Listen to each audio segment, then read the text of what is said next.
내가 절대 이강인 팔지 말라고 했는데 감독 지시 불이행 및 신체 능력 부족이라는 말도 안 되는 이유로 발렌시아가 그를 이적시킨 것이라는 폭로가 나오며 화제입니다. 렐레보는 9일 발렌시아를 이끌었던 호세 보르달라스 감독은 자신이 받은 비판 중 이강인의 자유계약 방출에 대한 자신의 생각을 전했다라고 보도했습니다. 이강인은 발렌시아가 기대하던 유망주였는데요. 2011년 뉴스에서부터 많은 기대를 받고 자랐고 발렌시아 역시 이강인의 잠재력을 일찍부터 알아봐 바이아웃 8천만 유로 1130억 원을 설정해 애지중지 키웠습니다. 하지만 2018년도 시즌 1군 팀으로 승격한 이강인은 좀처럼 기회를 잡지 못했습니다. 새 시즌간 61경기 출전했지만 대부분 교체로 출전하며 점점 입지가 줄었습니다. 결국 이강인의 선택은 이적이었습니다. 이강인은 뛸 수 있는 팀으로의 이적을 추진했고 지난 여름갓 승격한 마요르카로 새롭게 둥지를 틀었었는데요. 이강인은 2025년까지 4년 계약을 맺으며 새로운 도전에 나섰습니다. 보르달라스 감독은 2021년도 시즌을 앞두고 발렌시아 지휘봉을 잡았습니다. 어려운 상황 속에 9위로 시즌을 마쳤고 코파델 레이 구강컵 준우승이라는 성적을 냈습니다. 그러나 구단과 상호합의 하에 시즌 종료 후 팀을 떠났습니다. 보르달라스 감독이 팀을 맡자마자 이강인은 이적했는데요. 발렌시아는 마르쿠스 안드레 영입을 위해 논유럽 쿼터 자리를 만들어야 했고 결국 이강인을 제값에 팔지 못하고 자유계약으로 풀어줬습니다. 보르달라스 감독은 이강인을 써보지도 못하고 떠나보내야 하며 화제가 되었습니다. 특히 당시 발렌시아는 이강인에게 상호계약 해지를 요구했습니다. 마요르카에 이강인을 매각한 것이 아니라 FA로 풀어줬습니다. 2021년 여름 발렌시아는 재정 위기를 겪으며 주요 선수들을 헐값에 팔아야 하는 상황에 놓였는데요.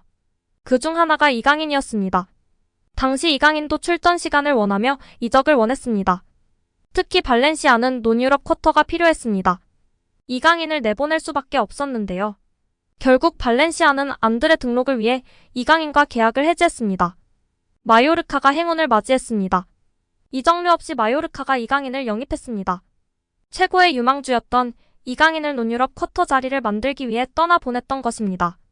보르달라스 감독은 발렌시아 프런트는 내가 도착하자마자 이강인을 팔겠다고 말했고다면서 나는 놀랐고 그가 최고이므로 팔 수 없다고 말했다. 하지만 나는 아무것도 할 수 없었다라고 설명했습니다. 렐레보는 보르달라스 감독의 인터뷰 내용은 발렌시아 경영진에 의해 거부됐다. 또 거짓이라고 평가했다며 보르달라스 감독은 이강인에 대해 발렌시아에서 보고받은 것이 사실과는 달랐다. 당시 발렌시아는 이강인이 감독의 지시를 잘 이행하지 않고 신체적 능력이 뛰어나지 않다고 평가했다고 폭로하였습니다. 이강인은 발렌시아를 떠난 뒤 본격적으로 성인 무대의 커리어를 시작했습니다. 첫 시즌 주전 경쟁에 어려움을 겪었지만 두 번째 시즌부터 경기 조율 능력, 영향력 등을 보여줬습니다. 특히 이강인은 지난 시즌 라리가 6골 6도움을 올리며 두 자릿수 공격 포인트를 달성했습니다. 이강인은 마요르카에서 활약을 바탕으로 아틀레티코 마드리드와 PSG 등의 관심을 받았습니다. 경쟁 끝에 이강인을 잡은 것은 PSG였습니다. 여기에 이강인의 활약에 고무된 김도훈 감독은 공개적인 자리에서 특급 칭찬을 날리며 화제가 되고 있습니다. 지난 9일 김 감독은 국내 매체와의 인터뷰에서 이강인의 이름을 직접 언급했습니다. 김 감독은 이강인은 솔직히 계속 칭찬을 해줘야 하는 선수라며 축구 선수로는 최고의 테크니션이라고 생각한다라고 말했습니다. 이어 오른발, 왼발 가리지 않고 모든 플레이가 탁월하다라며 메시가 뛰는 모습을 보는 것만으로도 영광이라고 느낀 적이 있는데 이강인 그리고 손흥민 역시 동시대에 볼 수 있다는 게 자랑스럽다라고 덧붙였습니다. 그러면서 이강인이 마음적으로 힘든 부분이 많았기에 우리가 그를 보호하고 보듬어줘야 한다라고 강조하며 팬들의 공감과 지지를 받고 있습니다. 다음 시즌 또 대대적인 변화를 예고하고 있어 화제입니다. 다음 시즌을 음바페 없이 치르게 된 것인데요. 이번 시즌을 끝으로 파리 생제르맹과 계약이 만료되는 음바페는 지난 11일 SNS를 통해 결별을 공식 선언했습니다. 음바페는 이제 파리 생제르맹을 나간다. 파리 생제르맹과 연장 계약하지 않았다. 언젠가 말할 때가 되면 얘기한다고 했다. 팬들에게 꼭 직접 말하고 싶었다. 이번 시즌이 파리 생제르맹에서 마지막이다며 세계 최고로 꼽히는 파리 생제르맹에서 뛴 건 큰 행운이었다. 여기서 많은 영광을 누렸다. 많은 압박 속에서 좋은 동료들과 뛰며 성장할 수 있었다. 이제는 새로운 도전이 필요하다. 지금까지 같이 파리 생제르맹에서 뛰었던 동료들과 감독들에게 고맙다. 다른 팀에 가더라도 파리 생제르맹을 계속 응원할 것이라고 말했습니다.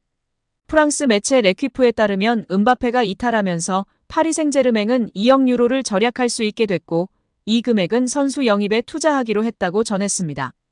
포르투갈 매체 아볼라에 따르면 하파엘 레앙과 빅터 오시멘이 유력 후보입니다. 이 가운데 레앙은 음바페와 마찬가지로 최전방 공격수는 물론이고 측면 공격수까지 소화할 수 있다는 장점이 있습니다. 엘리케 감독이 선언한 대로 이강인의 주전 경쟁 역시 더욱 심화될 전망인데요. 아볼라는 중원 보강도 있을 예정이라며 나폴리 흡이차 크바라헬리아와 맨체스터시티 베르나르도 실바 영입을 시도할 수 있다고 전했다. 특히 실바는 이강인과 같은 왼발잡이에다가 플레이 스타일이 비슷한 선수로 평가받아왔습니다. 반대로 파리 생제르맹을 떠날 가능성이 제기된 선수들도 있습니다. 미드필더 카를로스 솔레르와 우가르테가 대표적입니다. 로마노 기자는 솔레르에 대해 이번 여름에 떠날 것으로 예상한다. 파리 생제르맹에선 이제 끝났다. 에스턴 빌라가 관심이 있는 것이 사실이며 스페인에서도 수요가 있다고 설명했습니다. 이강인의 입단 동기인 우가르테는 이탈리아와 연결되고 있습니다. 레키프는 PSG는 마누엘 우가르테를 판매하려 하고 있다. 그를 이탈리아의 유벤투스와 AC밀란에 제의를 했다. 우가르테는 PSG가 자신에게 신뢰가 없다는 것을 알고 있다고 이날 알렸습니다. 프랑스 매체 부국민은 올 시즌 종료 이후 PSG 선수단의 거취에 대해 언급했습니다. 이 매체는 올 시즌 종료 이후에도 PSG에 잔류할 것이 확실한 선수로 바르콜라, 루이스, 비티아, 멘데스, 베랄도, 에르난데스, 다닐루, 마르키녀스, 킴펜베, 돈나룸마, 테나스 등 13명을 선정했습니다. 이 매체는 이강인을 포함해 덴벨레, 아센시오, 무아니, 하키미는 팀에 잔류해야 할 선수로 언급했습니다. 파리가 반드시 붙잡아야 할 선수로 언급한 것인데요. 기복을 보였으나 임팩트가 상당했던 덴벨레와 그래도 클래스가 있기 때문에 시간을 줘야 한다고 판단한 무아니, 아센시오가 있습니다. 그리고 최정상급 오른쪽 풀백 하키미를 노리는 팀들이 많아지고 있는데 놓치지 말고 붙잡아야 한다고 언급하고 있습니다. 여기에 우리 이강인 선수도 포함되어 파리 생제르맹이 반드시 붙잡아야 할 선수로 언급한 것입니다. 반면 올 시즌 PSG에 합류했지만 기대만큼의 활약을 펼치지 못한 하무스, 우가르테, 쇼크이니아르는 무키엘레, 솔레르 등과 함께 팀을 떠나야 할 선수로 분류됐습니다. 올 시즌 종료와 함께 PSG와 계약이 만료된 음바페와 함께 크루자와 나바스는 팀을 떠나는 선수로 언급됐습니다. 이강인의 싱가포르, 중국전 맹활약 골에 대한 극찬이 쏟아지고 있습니다. 프랑스 현지에서도 난리가 났는데요. 프랑스 현지 매체에서는 이강인의 골은 무척이나 아름다웠다. 지구보다 더 큰 어마어마한 골이었다. 주옥 같은 골이었다. 환상적인 골이었다. 등의 극찬을 쏟아냈습니다. 현지 팬들은 평소처럼 너무 강함, 소파에 앉아있는 나도 속았어. PSG가 그를 변화시켰어. 너무 화끈한 골이었어. 음바페보다 낫다. 이 선수에게는 무엇인가 특별한 것이 있어. 정말 순식간에 벌어진 일이었어. 엄청난 속도의 페인팅과 슛이었어. 전 메시인 줄 알았어요. 이강인을 보면 호나우지뉴가 보여요 등의 반응을 보였습니다.